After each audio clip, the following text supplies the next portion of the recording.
Our Lincolnshire reporter Amelia Beckett has spent the day getting reaction in Lincoln. Amelia, I'm guessing that this news has gone, well, pretty well down there.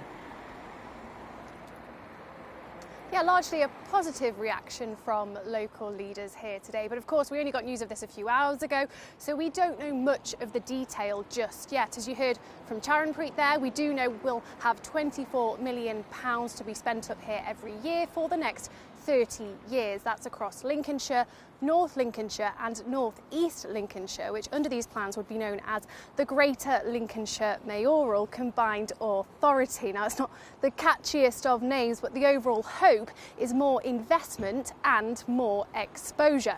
However, a deal like this has failed before, so it's not quite been signed on the dotted line just yet. More money and more powers for local leaders in Lincolnshire, North Lincolnshire and North East Lincolnshire to many sounds like a no-brainer.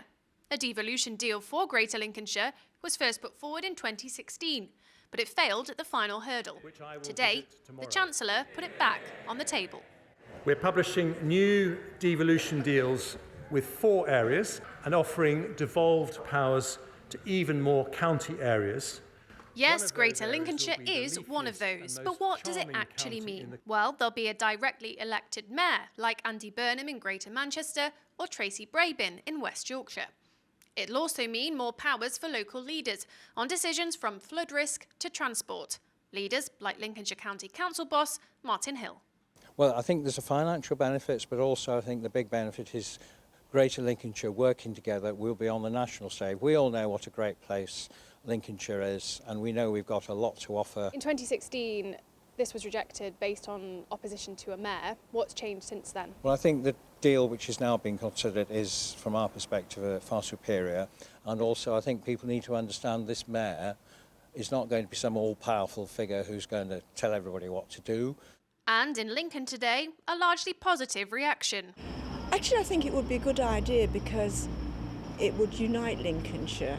I mean, Lincolnshire is the second largest county after Yorkshire, and nobody knows where it is.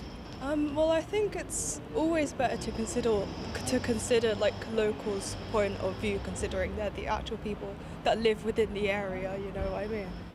Well, if they're people who live in the county, they should know what's going on.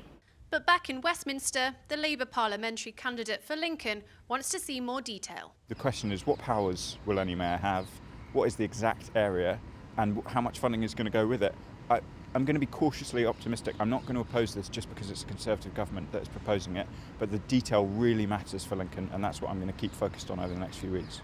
It's been described today as an historic new deal, but history could still repeat itself as months of consultations now get underway. So, Amelia, those are the views of the people of Lincolnshire. What's next, though? So in a couple of weeks, the 3 lead authority areas will vote on these plans and then it'll be put out to public consultation. But these plans do actually involve 10 councils overall, all the districts and boroughs here in Lincolnshire. And tonight, 3 of those, Boston, West Lindsey and South Kesteven, say they're worried about a potential lack of transparency here. They told us that they feel devolution is being done to us rather than for and with us. So very much not yet a done deal. Amelia Beckett in Lincoln, thank you.